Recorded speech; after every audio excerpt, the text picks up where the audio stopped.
Assalamualaikum. Hammalarning mush vaqti xayrli bo'lsin. Bugun yana kitob o'qiymiz. Tafsir javharlaridan 20 bet o'qiyman bugun. Chunki tunugini o'qiy olmay qoldim. Tunugi kuni qo'shib 20 bet o'qiyman.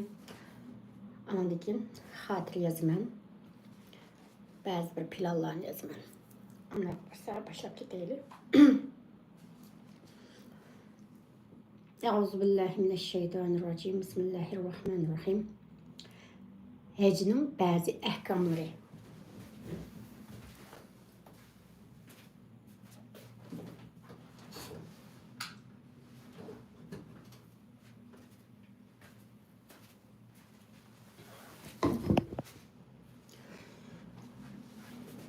Bismillahirrahmanirrahim.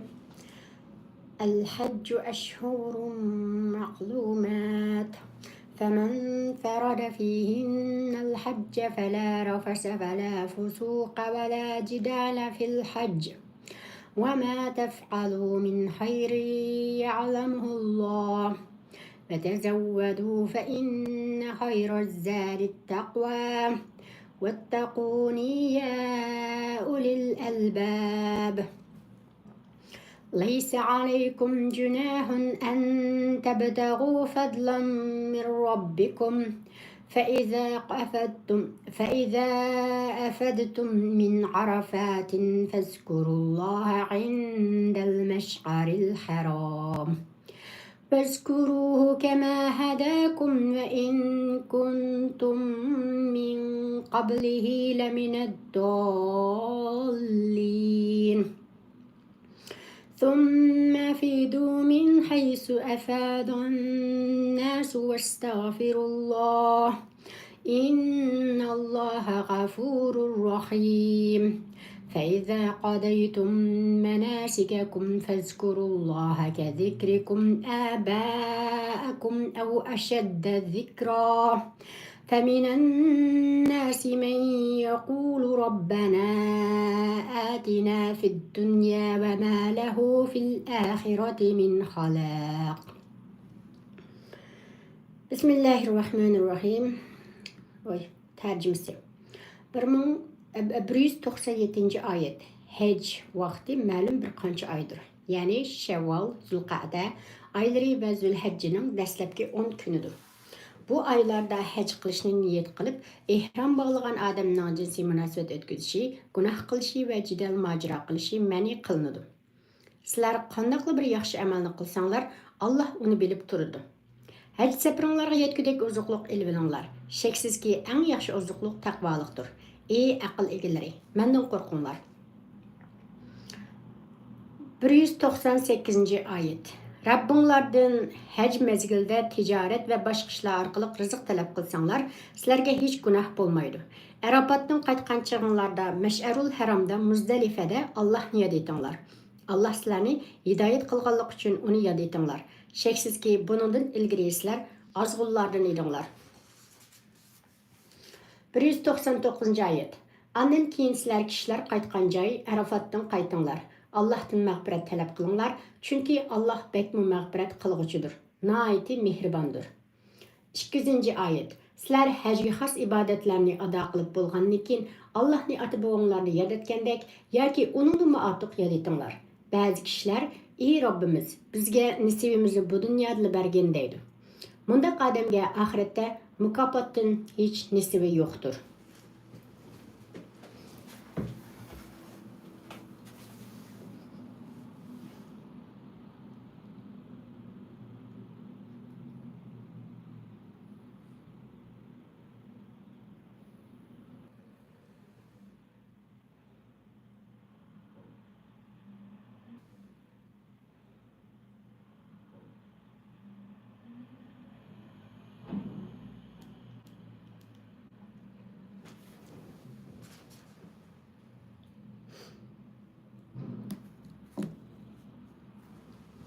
Tefsiri. Allah Taala bu ayetlerde hec'nin ahkamlarını bayan kılışını davamlaştırgan. Hec ayları Şevval, Zulqa'da ayları ve Zülhəcce ayının aldığınki 10 günü bulup bu aylardan başqa vaqtlarda həcga ehram bağlaşqı bulmaydı. Həc faqat Zülhəcce ayında qılınıdı. Ama ömrünü həcc günlərdən başqa qandaqlı bir vaqtda qilishqa buludu. Həcc üçün ehram bağlayan kişi taki həcc fəaliyyətlərini tügüdüb bolğana qədər cinsi aloqa qilish, günah qilish və cidal macra qilish qatarlıq işlərdən məni qılınıdı. Çünki bu işlər həcnin durust şəkildə ada tepiş üçün tosqunluq qılıdı. Peyğəmbər əleyhissalam "Mən həccə həzəl beytə fələm yerfus və ləm yefsuq və rəca'a kəmə vələdəthu ummuh." Yani kimki həcni cinsi münasibət ötküzməy, günah qılmay ada qılıdıkən, o anasının əmri toğandək pak bulup qaytıdı deb görsətken. İbn Abbas radiyallahu anhuma mındaq degen: Yemenlikler həcc səfiriga atlansa, ozuqluq almaydı və biz Allah'a təvəkkül qılğıçlarımız dekdi. Ular Mekke kelgəndən keyin aşnağa muhtaç bulup başqalardan yemek içmek tiləydi. Şu münasibət bilen "Ve tezevvedu fe inne hayra zâri taqva" degen ayet nazil bolğan.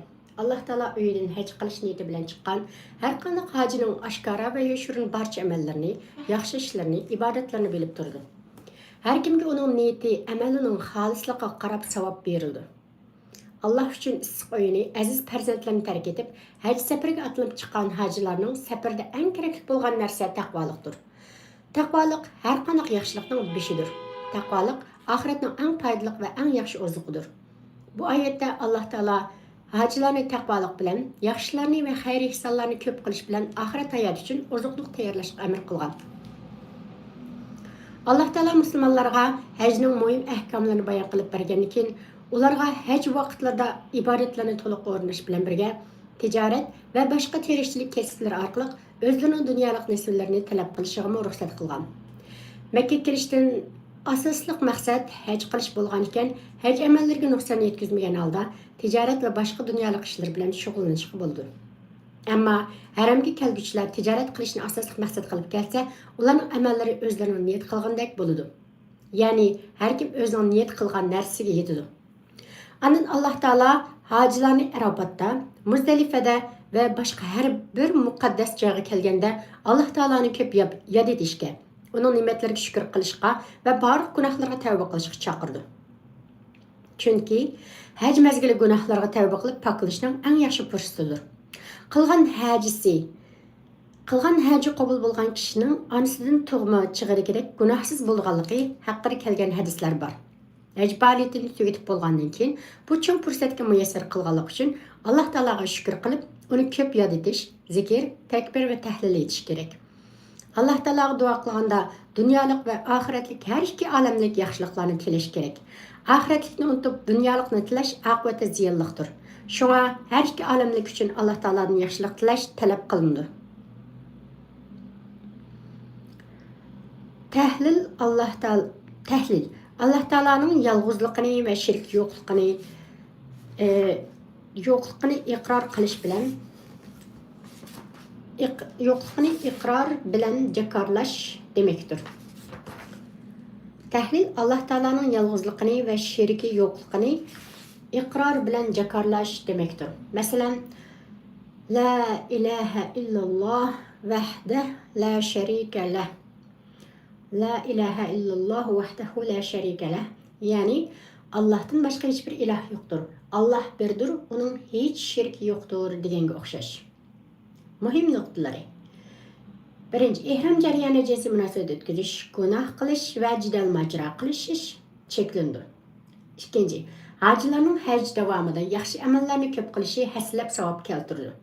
Uchinchi, hacılarning haj vaqtlarida haj faoliyatlariga daxl ta'riz yetkazmasdan tijorat va boshqa terishchilik bilan shug'ullanishda hech gunoh yo'qdir.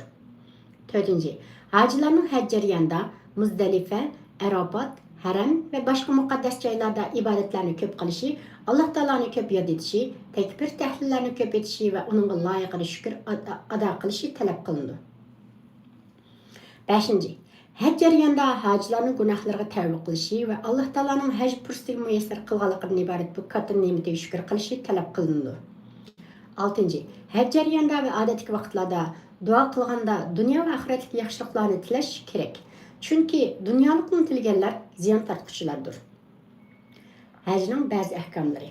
Bismillahirrahmanirrahim.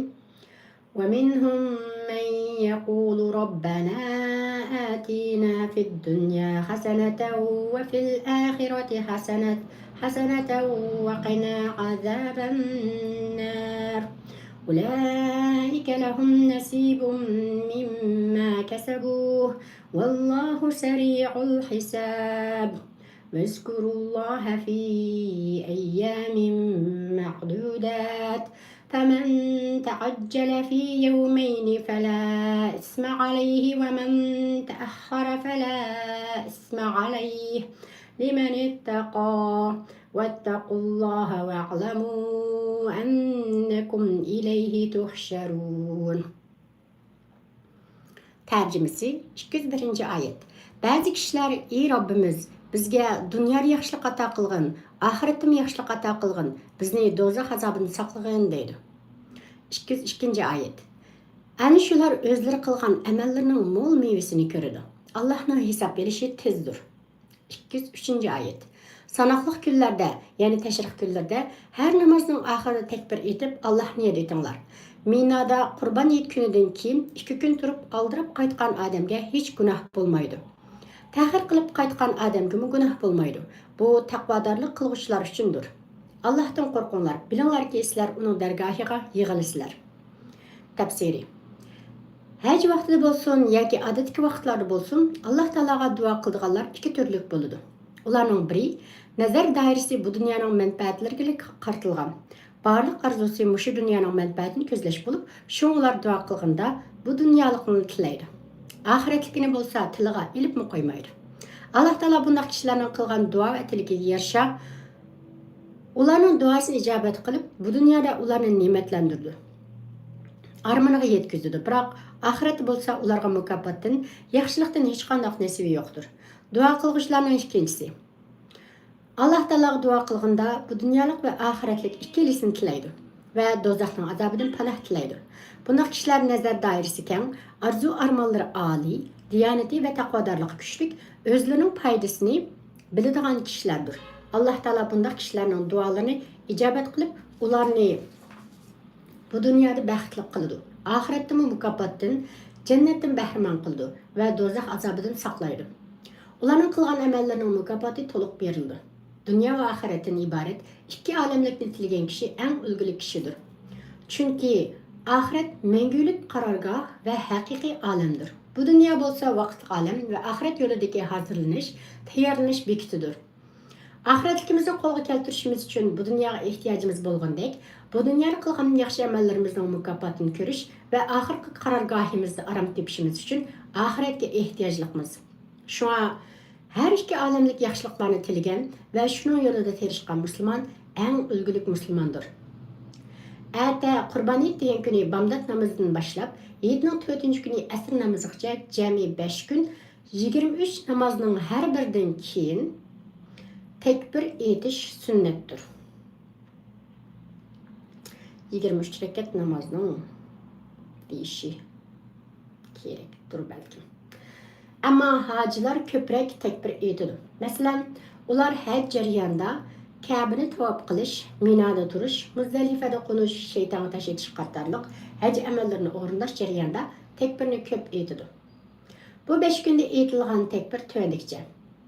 Allahu ekber, Allahu ekber, la ilahe illallah, vallahu ekber, Allahu ekber, velillahil hamd. Yani Allah büyüktür, Allah büyüktür. Allah'tan başka hiç ilah yoktur. Allah büyüktür, Allah büyüktür. Barlık hem sana Allah'a xasdır. Minada qo'nish 3 gün bulup, qo'nish Qurban Hayitning 1-chi kuni akşamından başlandı. Aldıraydiganlar uchun Qurban Hayitdan keyin 2 gün turish yetarlidir. Bunun hech gunoh bo'lmaydi. Qilgan hajning kamil ado bo'lishiga hech ta'sir etmaydi. Ama 3 günni to'liq to'ldirganlarning savobi ortiqroq bo'ldi. Minada 3 gün turganlar shaytonga 3 gün tash atadi. 2 gün turganlar 2 gün tash atadi.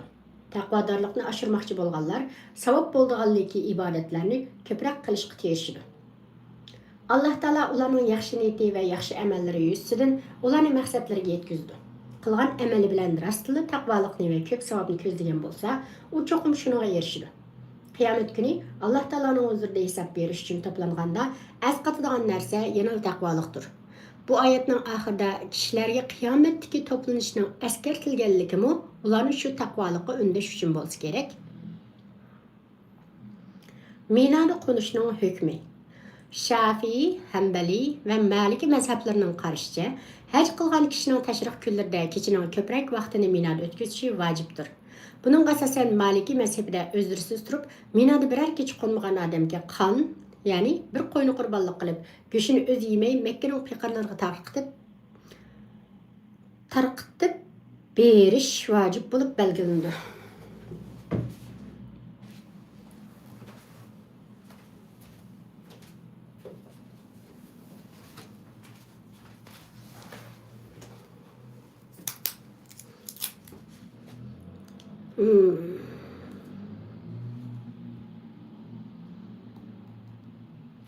Tarqitib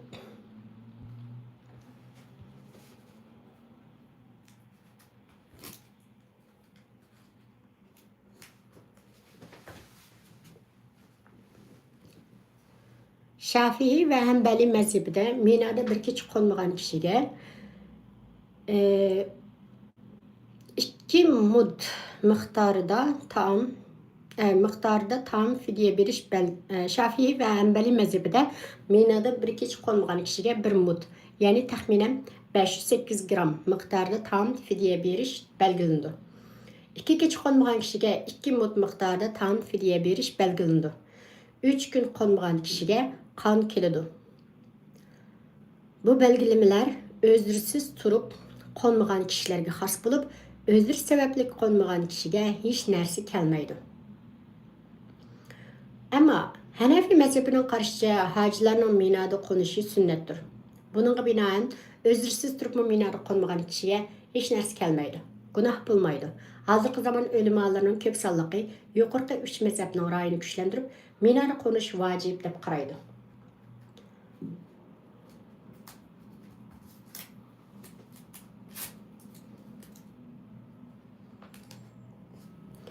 Muhim nuqtalari. Minada shaytonga tashlatgan vaqtlarda Allohu akbar deb takbirni ko'p aytish vojibdir. Shundaqla haj qilayotgan va qilmagan har qanday musulmonning Arafa, ya'ni Qurbaniyat degan kuni namoz bomdoddan boshlab yetning 4-kunining asr vaqtigachilik jami 5 kun har bir farz namozdan keyin takbir aytish vojibdir. Ikkinchi, Alloh taolodan ikki olamlik yaxshilik tilashning fazilati ko'pdir. Bu mo'minlikning alomatlaridandir.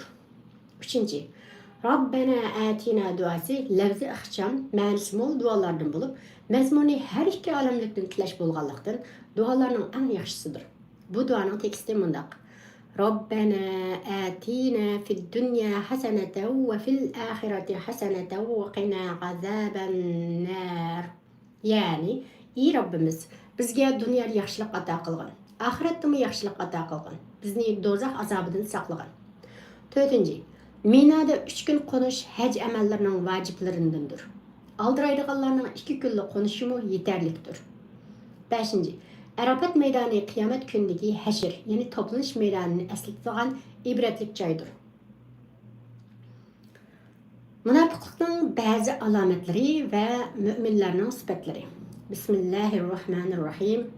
ومن الناس من يعجبك قوله في الحياة الدنيا ويشهد الله على ما في قلبه وهو على الخصام فإذا تولى سعى في الأرض ليفسد فيها ويهلك الحرث والنسل والله لا يحب الفساد وإذا قيل له اتق الله أخذته العزة بالإثم فحسبه جهنم ولبئس المهاد ومن الناس من يشري نفسه ابتغاء مرضات الله والله رؤوف بالعباد.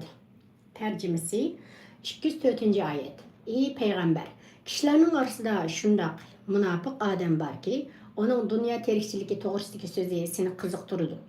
O eşitli düşman turup dilideki narsiga Allah'ını guvah kılıdı. 205 ayet.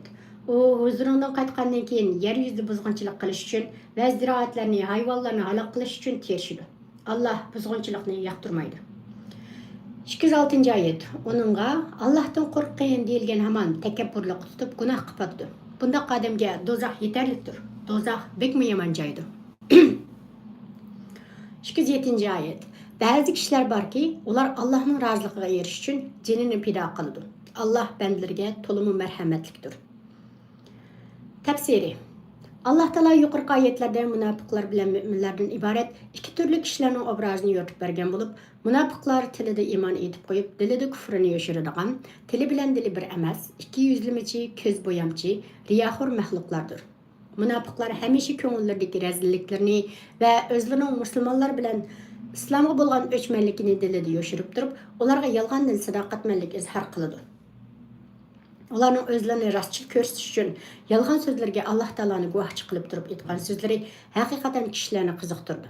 Ular har vaqt o'zlarini ajoyib karomatli shaxslardek qilib ko'rsatishga urinadi. Ular o'zlarini va razil qilmishlarini isloh qilib, yaxshilardan bo'lishga va bunday riyoxo'rlik bilan quruq maqtanishni tashlab, to'g'ri ish qilishga chaqirilsa, ular uni hargiz qabul qilmaydi. Balki tixmi haddidan eshib, buzg'unchilikda uchiga chiqadi. Haqiqatni qabul qilishdan bosh tortadi. Yer yüzde buzg'unchilik qilish, insonlarga va tabiatga ziyon zahmat yetkazish qatorliq qilmishlarni davomlashtirdi. Kishilarning yana bir turdagilari mu'minlar bo'lib, mu'minlar Alloh taologa, uning payg'ambariga, oxirat kuniga va iymon etishga buyurilgan kishilarning hammasiga chin dildan iymon etgan, ya'ni cheksiz ishongan kishilardir. Ular Alloh taoloning roziligiga erishish uchun barliqni ataydi. Qo'ldan kelgan barliq yaxshiliklarni qiladi. Bu yaxshiliklarni shuhrat uchun qilmaydi, balki faqat Allah Teala'nın razılıq üçün qılıdır. Çünkü ular özlerini Allah yoluga atıp etken haqiqiy müminlerdir. Yuqorqi ayetler Ahnas ve Suhayb ismli iki kişi. To'g'riliq nazil bo'lgan bo'lib, Alloh taolo bu oyatlarda Ahnasni munofiqlikning obrazi, Suhaybni bo'lsa, haqiqiy mu'minlikning ulgisi qilib ko'rsatgan. Suddi yuqorqi 3 oyatning Ahnas ibn Sharif degan odam to'g'riliq nazil bo'lganligini bayon qilgan. Ahnas Medine'ye Peygamber aleyhisselamның huzuriga kelib, özünün İslamni qabul qilganligini aytganda, Peygamber aleyhisselam unaga qiziqib qolgan. O özünün faqatla musulmon bo'lish uchun kelganligini bayon qilib, Alloh mening dilimnikini biladi. Men rost so'zlayapman deganda, Alloh taolo "Va minan nasi man yu'jibuka qawluhu" degan oyatdan "Va la bi'sal mihad" degan oyatgacha bo'lgan oyatlarni nazil qilgan. Müfessirler keyingi ayetning Suhayb ibn Sinan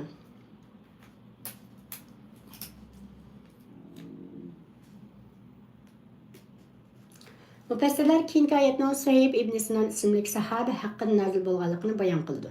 Suhayb Mekkelik muhacirlardan bo'lib, Arab mushrikleri onu İslam dinidan binishga zo'rlaganda, ularga barliq pul milimni ilinglar, ammo meni o'z dinimga qo'yib beringlar deb, o'z dinini qo'dab qilish badliga barliq mal dunyosini ularga berib, o'zi Madinaga hijrat qildi. O Madinaga berib, Abu Bakr va Umar qatorliq katta sahobalar bilan ko'rishganda, ular uninga: "Ey Yahyaning dadisi, sening tijorating barakatli bo'lsin" dedi. Suhayb nima bo'ldi deb so'raganda, ular uninga: "Alloh sening haqqingda oyat nazil qildi" deb, "Va minan nasi man yashri nafsahu bitiga amradatillah vallohu raufun bil ibad" degan oyatni o'qib berdi. Muhim nuqtalari. Birinci, iman aciz, axloqdan nisbisi bo'lmagan odamlarning so'zlashga ustaligiga va yasama so'zlariga aldanib qolmaslik kerak. Ikkinchi, insonlarning eng yomoni va eng xatarligi fitna fasod tarqatadigan ig'vogarlar bo'lib, ularning ziyonkashligidan hazar aylash zarurdir. Uchinchi, ba'zi kishilarning boshqalarning so'ziga ishondirish uchun buning Alloh guvoh degan so'zi qasamning o'rnida turadi. To'rtinchi, vaz nasiyatni qabul qilmay Alloh taologa osiylik qilishni davomlashtiruvchilar Alloh taoloning azobidan qutula olmaydi. Vaz nasiyatni qabul qilib, o'z kamchiligini e'tirof qilish fazilatdir. 5. Alloh taoloning yo'liga barliqni ataqanlarga Alloh taolo haslab ajr va mukofot beradi. Chunki Alloh taolo bandalarga to'liq mehribon va intayin shafqatli zot bo'lib, ularning ozg'in amaliga ko'plab savob beradi. Şeriat ahkamlarına amal qılmağanlarning jazosi. Ya Bismillahirrahmanirrahim. Ya eyyuhellezine amanu dukhulu fis-silmi kaffatan ve la tettabi'u hutuvatis şeytan. İnnehu lekum aduvvun mubin. فإن زللتم من بعد ما جاءتكم البينات فاعلموا أن الله عزيز حكيم هل ينظرون إلا أن يأتيهم الله في ظلل من الغمام والملائكة وقضي الأمر وإلى الله ترجع الأمور سل بني إسرائيل كم آتيناهم من آية بينة ومن يبدل نعمة الله من بعد ما جاءته فإن الله شديد العقاب زين للذين كفروا الحياة الدنيا ويسخرون من الذين آمنوا والذين اتقوا فوقهم يوم القيامة والله يرزق من يشاء بغير حساب. Tercümesi 208. ayet. İyi iman etqanlar, İslamga bütünlay kiringlar. Şeytanning yo'llariga ergashmanglar, chunki shayton sizlarga op-ochiq dushmandir. 209. ayet. Sizlarga haqiqatning op-ochiq dalillari kelgandan keyin to'g'ri yo'ldan tiyib ketsanglar, bilinglarki Alloh haqiqatan g'olibdir. Sizlarni jazolashga ojiz kelmaydi. Hikmat bilan ish qilguchidir. 210. ayet. Ular yani İslamga kirishni qabul qilmaganlar faqat Allohning qiyomat kuni insonlarning orasida hukm chiqarish uchun bulutlarning soyasi ichida kelishini, farishtalarning kelishini va hukm chiqarilib ishning bitishini kutadi. Hamma ish Allohga qaytariladi. 211. ayet. Ey payg'ambar, İsrail avlodidan so'rag'inki, biz ularga naqadar ko'p ro'shan dalillarni ato qildik. Kimki Allohning bu ne'matiga erishgandan keyin uni o'zgartirib yetadi ekan, bilsinki Allohning azobi haqiqatan qattiqdir. 212. ayet. Kafirlarga dünya hayatı chiroyli ko'rsatildi. Shunga ular iman etganlarni masxara qiladi. Halbuki qiyomat kuni taqvodorlar ulardan ustun turadi. Alloh xohlagan kishiga hisobsiz rizq beradi. Nasıl bo'lish sababi? İbn Abbas radhiyallohu anhudan rivoyat qilindiki, Ya eyyuhellezine amanu dukhulu fis-silmi kaffa degan ayet Abdullah ibn Salam qatorliq Yahudi dinidan islom diniga kirgan sahobalar haqida nozil bo'lgan. Chunki ular payg'ambar alayhissalomga iymon etganda islom shariatiga amal qilish bilan birga Musa alayhissalomning shariatiga amal qilgan bo'lib, shanba kunini ulug'laydi. To'ygi go'shini va uning sutini yomon ko'radi. Sahobalar ularning bunday qilish to'g'ri emasligini eslatganda, ular biz har ikki shariatga amal qila olmaymiz degan. Hatta ular payg'ambar alayhissalomga Tavratni Alloh nozil qilgan kitob bo'lgan ekan, biz uningga amal qilishni xohlaymiz degan. Shu chog'da Alloh taolo yuqorqi oyatni nozil qilgan. Tafsiri Alloh taolo Yahudi va xristian dinlaridan voz kechib, islom diniga kirgan musulmonlarni va boshqa jamiy mu'minlarni islom diniga to'liq kirishga, islom belgilagan majburiyatlarni to'liq qabul qilishga, islom shariatidan boshqasiga amal qilmaslikqa va islom dinining barliq amr farmonlarini mukammal o'rinlash orqali haqiqiy ma'nodagi mu'minlardan bo'lishga chaqiradi. Chunki islom dini hayotlikning har qaysi sahalarini o'z ichiga olgan bir butun din bo'lib, uning qonun tuzumlari va buyurganlari insoniyatning dunyo va oxiratlik saodatlariga kafolatlik qilgan bir butun hayot nizomidir. Islom dinini qabul qilib musulmon bo'lgan odamning bu dinning ko'rsatmalariga va qonun tuzumlariga to'liq amal qilishi shartdir. Ba'zi kishilar islomning 5 jon farzi bo'lgan iymon etish, namoz o'qish, ro'za tutish, zakot berish va haj qilish qatorliq ibodatlarni ado qilib qo'yish bilanla musulmonlik ado bo'ladi, jannatga kirish bular bilanla amalga oshadi deb o'ylaydi. Bu to'g'ri emas. Yuqorqi 5 jon farz islom dinining eng muhim farzlaridan sanalsa-mu, yanada ular islom ibodatlarining bir qismidirki, hammasi emas. İslam dini iman, aqida, ibodat, muomala, axloq, qonun tuzum qatorliqlarni o'z ichiga oladi. Musulmon kishi aql, tafakkur, gap so'z, ish-harakat va boshqa barliq ishlarda faqat Alloh taologa bo'ysunishi va islom ko'rsatmasi bo'yicha ish ko'rishi lozim. Shunda qilganda andin Alloh taoloning diniga to'liq kirgan va uning buyurganlarini to'liq o'rinlagan bo'ladi. Musulmon odam shu vaqtda Alloh taoloning yordamiga va nusratiga haqliq bo'lgan bo'ladi. nusratiga loyiq bo'lgan bo'ladi desak, texmu to'g'ri bo'lmasmi?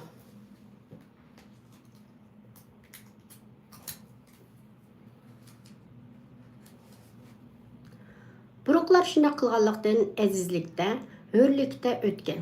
Zamonimizdagi islom millatining dard alamlari kundan kunga avmoqda. Bu Alloh taoloning dinidan yiroqlashganlik, iymon va axloqning butunlay sustlashganligi natijasida Alloh taoloning yordamidan ayrilib qolganlikning ifodasidir. Shaytonlar har amal qilib insonlarni Alloh taologa osiylik qilishga undaydi. Ularga ziyonkashlik qilish uchun turmasdan harakat qiladi. Şoň Allah Taala insanlarni şeytanlarning nayranglariga aldanmaslikka, ularni düşman bilishga va ularga ergashmaslikka chaqirdi. Allah Taala bandalarini islom diniga to'liq kirishga, uning ahkomlarini to'liq o'rindash va shaytonlarning nayranglariga aldanmaslikka chaqirdi. Buning amal qiluvchilar ikkili olamda baxt saodatlik bo'ladi. Haqiqatni tanib bilib, yaxshi yomonning farqini bilib turib, yana islom ko'rsatmasining aksicha ish qilib, ish ilib borg'uvchilar va to'g'ri yo'ldan azganlar Alloh taolaning azobidan qutulolmaydi. Alloh taolo asiylik qilg'uvchilarni jazolashga albatta qodirdir. Ularning ishini hikmat bilan bir taraf qilg'uvchi zotdir. Alloh taolaning ko'rsatmalaridan chetnab ketganlar Alloh taolaning oxiratga qattiq azobini kutmoqda. Keladigan azob kechikib bo'lsa-mu cho'qim keladi. İsrail avlodiga Alloh taolaning ato qilgan yaxshiliklari intayin ko'p bo'lib, ular hidoyat va to'g'ri yo'l tepishga vosita ham yordamchi bo'ladigan aql va fikrga o'xshagan qimmatli ne'matlarni yaxshilik yo'llariga ishlatmay, faqat Alloh taologa osiylik qilishga ishlatdi. Haqiqat o bu namoyon bo'lgandan keyin ular kufrini iymondan ortiq ko'rdi. Shuning uchun Alloh taoloning oxiratda Isroil avlodiga tetadigan azobi intayin qattiq va to'limi dardlik bo'ldi. Ularning asrlarcha yer yuzida vatansizlik va xarzabulluq dardini chekanligi Alloh taoloning bu dunyoda ularga beradigan azobining bir qismi bo'lib, bu oxiratdagi azobning oldida hech narsa emasdir. Kafirlarning ko'zlariga dunyo manfaatlari chiroyli ko'rsatildi. Ular dunyolik aldandi. Ularning qalbi bu vaqtlik tirishchilikka talpindi. Dunyolik uchun barliqini atadi. Şoň ular dunyolikdan oxiratlikni ortiq ko'rgan va butun vujudini oxiratlik uchun atagan mu'minlarni masxara qildi. Halbuki mu'minlar qiyomat kunida kofirlardan albatta ustundir. Chunki mu'minlar jannatlarda bo'lsa, kofirlar do'zaxda bo'ladi. Bu oxiratda bo'ladigan ishlar. Bu dunyo mukofotlash yoki jazolash o'rni emas. Şoň bu dunyoda sinoq bilan amalli mavjud. Alloh taolo bu dunyoda xohlagan bandasining, garchi u kofir, asi gunohkor bo'lsa-mu, rizqini keng va boyligini mo'l qiladi. Shuningdek, xohlagan bandasining, garchi u mu'min, itoatchan musulmon kishi bo'lsa-mu, rizqini tor va namrat qiladi. Alloh taolo xohlagan bandasiga uning diniy e'tiqodidan qat'iy nazar holda haddi hisobsiz rizq beradi. Diniy e'tiqodining qanday bo'lishidan qat'iy nazar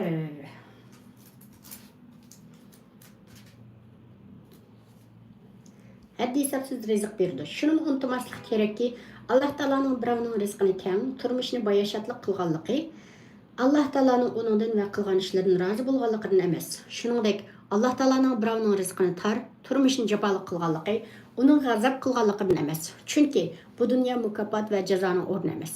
Alloh taolo bu ishlarni o'zi biladigan hikmatga asosan shunday qiladi. Alloh taoloning hikmati va qilgan ishining sababi to'g'riliq surishti qilinmaydi. Muhim nuqtalari. Haqiqiy mu'minlik islom dinining butun ko'rsatmalarini, ta'limotlarini va amr-farmonlarini to'liq qabul qilib, amal qilish bilan bo'ladi.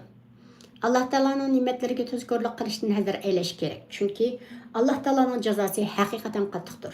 Musulmon odam uchun Alloh taoloning eng katta ne'mati uni islom diniga hidoyat qilganligidir. 3.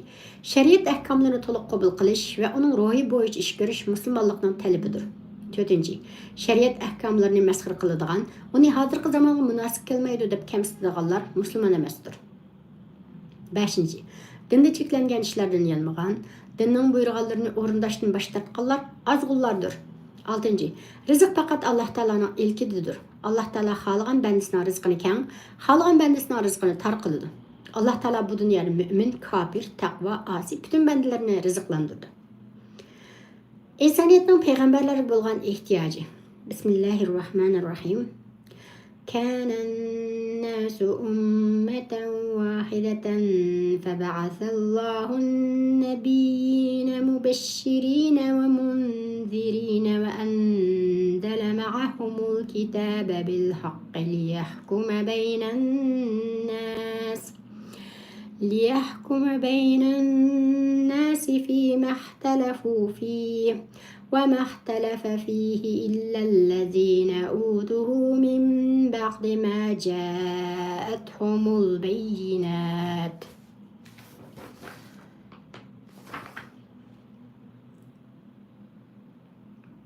إلا الذين أوتوه من بعد ما جاءتهم البينات بغيا بينهم فهدى الله الذين آمنوا لما اختلفوا فيه من الحق بإذنه والله يهدي من يشاء إلى صراط مستقيم. Tercümesi 213. ayet. İnsanlar bir din dedi. Keyin ularning ba'zisi iman etib, ba'zisi kafir bo'lib ixtiloflashdi. Alloh payg'ambarlarni müminlarga jannat bilan xush xabar berguchi, kafirlarni do'zaxdan ogohlantiruvchi qilib avatdi. Alloh insonlarning ixtilof qilishgan narsalar ustida hukm chiqarish uchun u payg'ambarlar bilan birga haq yo'lni ko'rsatguchi kitobni nozil qildi. Faqat kitob berilganlar, ya'ni yahudiylarla o'zlariga haqiqatning o'pochiq dalillari kelgandan keyin o'zaro hasad qilishib, kitob to'g'risida ixtilof qilishdi. Anan Allah iman etganlarni o'z irodasi bo'yicha u yahudiylar birlikka kelolmagan haqiqatga hidoyat qildi. Allah xalqan kishini to'g'ri yo'lga boshlaydi. Tafsiri. İnsanlar aslida Adam alayhissalomning dinidan iborat bir dinda bo'lib, din va dunyolik barliq ishlarda Alloh taolo nozil qilgan shariat ahkomlariga amal qiladi. Keyinchi ular dinda bo'linib ketdi. Shuning bilan Alloh taolo ularni haqdinga qaytarish uchun payg'ambarlarni avatdi va samoviy kitoblarni nozil qildi. Allama ibn Jarir Tabari o'z tafsirida Ibn Abbas radhiyallohu anhuning Adam alayhissalom bilan Nuh alayhissalomning oraliqida 10 asr o'tgan bo'lib, bu 10 asr jarayonida yashagan insonlarning hammasi Adam alayhissalomning dini dedi. Ular hammasi Alloh taolo nozil qilgan shariatga amal qiladi. Keyinchi ular o'zlari ixtilof qilishib bo'lindi. Shuning bilan Alloh taolo ularni haqdinga qaytarish uchun ularga payg'ambarlarni avatdi. Tafsiri Şe'ravi, tafsiri Sa'di, tafsiri Tabari qatorliq tafsirlardan shunday tafsir qilingan degan so'zini naql keltirgan. Ibn Jarir Tabari yuqorqi tafsirni kuchlantirgan va bu oyatning eng to'g'ri tafsiri mushudur degan. Ba'zi mufassirlar bu oyatni bunday tafsir qilgan. Alloh taolo insonlarning aslidagi holatini bayon qildi. Aslida insonlar o'zlarining yaratilgan vaqtidagi saf holati bo'yicha aqlning yetakchiligida bir dinda, bir ummat bo'lib yashaydi. Keyin ularning yer yuzini gullantirish va uning ustida makalishdan iborat insoniy armonlari ularning o'zlari talash tortish qilishlariga iymon, insof va hidoyatdan ezib ketishlariga sabab bo'ldi. Shuning bilan ularning ahvoli og'irlashdi. Aql insoniy havaslarni yengolmaydigan holga tushib qoldi. Shunga Alloh taolo ularga payg'ambarlarni avatish orqali ularga to'g'ri yo'lni ko'rsatdi. Ularni kufrning zulmatlaridan iymonning nuriga chiqardi. Alloh taolo payg'ambarlarning vasitasi bilan ularga kitoblarni nozil qildi. Ata va Hasan qatorliq mufassirlar bu oyatni insonlar aslida kofir edi. Alloh taolo ularni hidoyatga boshlash uchun payg'ambarlarni avatdi. Ondan ularning ba'zi iymon bilan baxtli bo'ldi, ba'zi kufr va azg'inlikni tanlab baxtsizlardan bo'lib ketdi deb tafsir qilgan.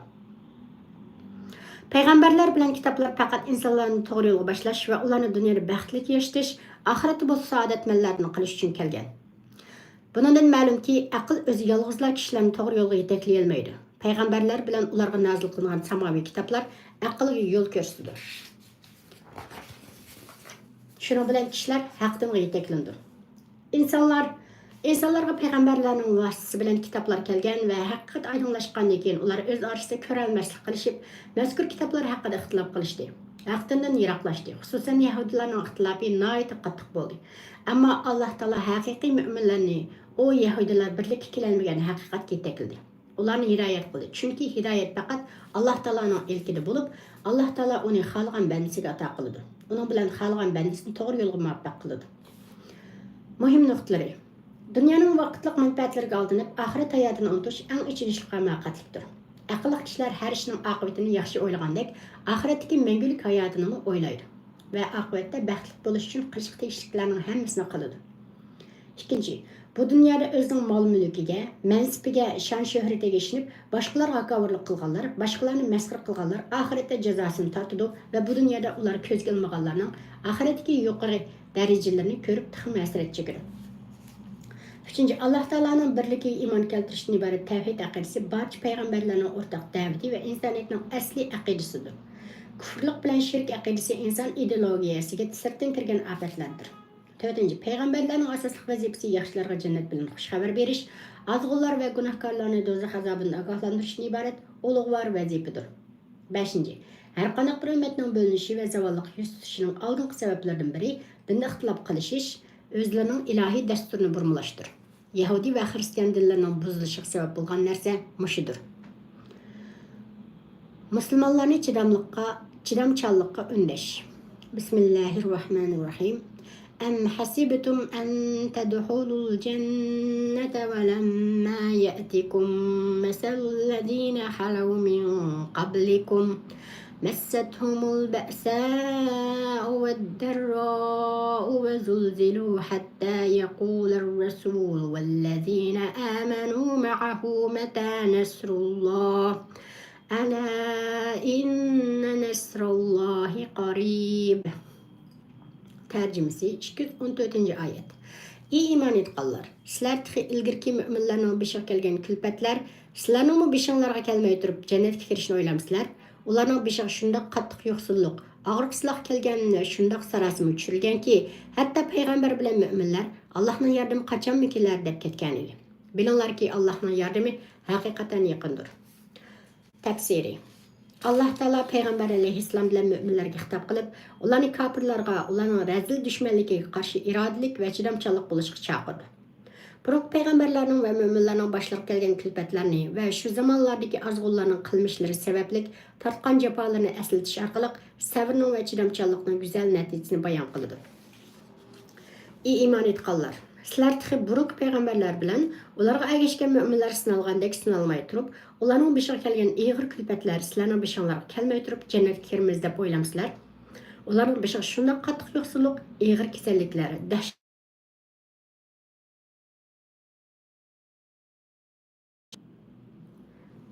tasavvur qilg'usiz zo'r qiyinchiliklar kelgan.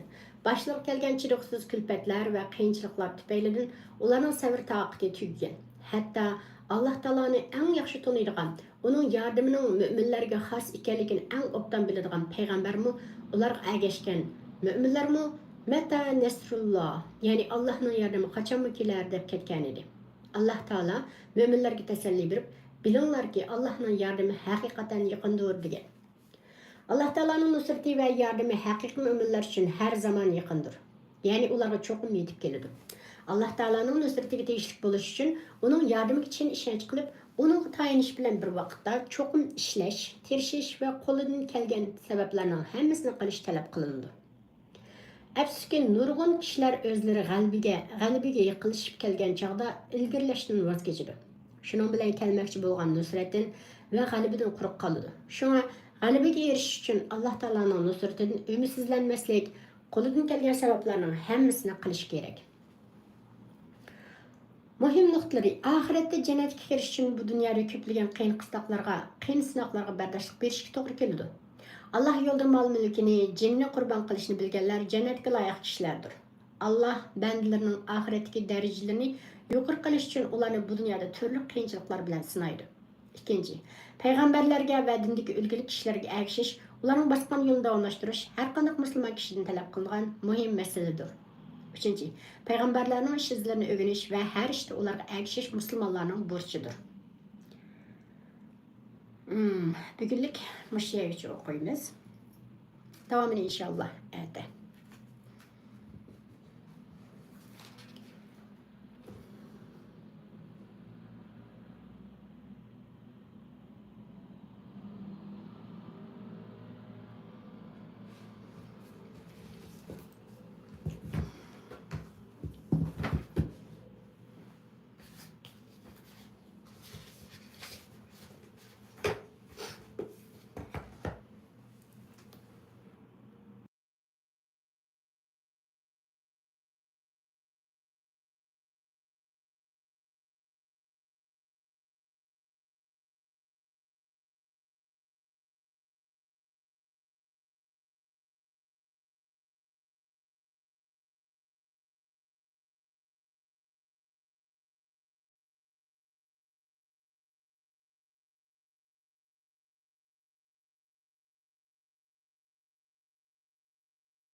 Aa.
Assalomu alaykum.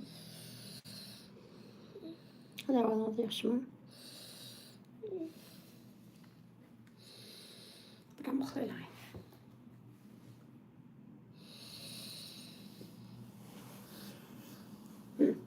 Chiqib biram uxlayman.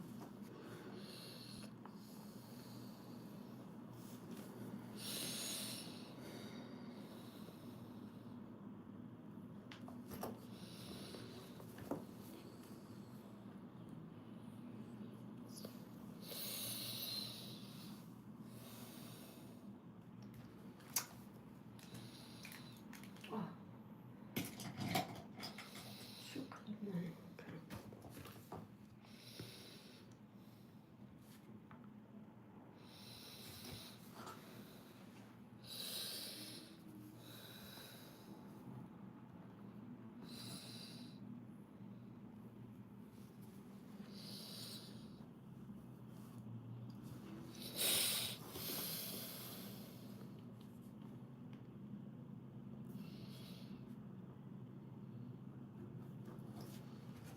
mana chiqib ketib qo'yaman.